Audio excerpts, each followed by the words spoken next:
கோமியத்திட்ட micro ஆர்கானிசத்தை prevent பண்ணுற character இருக்குன்னு கண்டுபிடிச்சிருக்காங்க. அதனால தான் வீட்டுக்கு முன்னால் தெளிப்பாங்க. அது வீட்டுக்கு முன்னால் தெளிப்பாங்க. அதனால அது வந்து ஆராய்ச்சி பூர்வமாக ஆயுர்வேதத்தில் மாட்டின் சிறுநீர் என்கின்ற கோமியம் மருந்து என்று எழுதப்பட்டிருக்கிறது. அமிர்த நீர் என்று குறிப்பிடுகிறார்கள். அதை மாட்டு மூத்திரத்தை என்ன குடிப்பானுங்கண்ணா, ஊசி போடுவாங்க, இதுவெல்லாம் பண்ணுவாங்க. நீ என்னன்னா மாட்டு மூத்தத்தை குடிக்க சொல்றீங்க, நான் அவனுக்கு கடக்குறானு நான் மூத்தத்தை குடிக்க சொல்லணும், அவனுங்களே குடிக்க சொன்னா.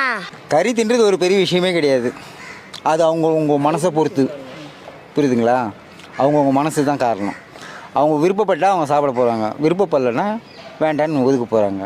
அதை வந்து அது அவங்க அடுத்தவங்களோட இது வந்து சொல்லக்கூடாது, தப்பு. அது டாக்டருக்கு படிச்சிருக்காங்க, ஒரு கவர்னராக வேறு இருக்காங்க. அவங்க வந்து அந்த மாதிரி பேசுறது தவறு தான். படித்து முட்டாளன்னு நம்ம அப்படி தான் சொல்ல முடியும். இப்போ இவங்க மாட்டு மூத்திரத்தை குடிக்க சொல்கிறாங்களா? மாட்டு மூத்திரம்லாம் அவங்கள முதல்ல குடிக்க சொல்லு.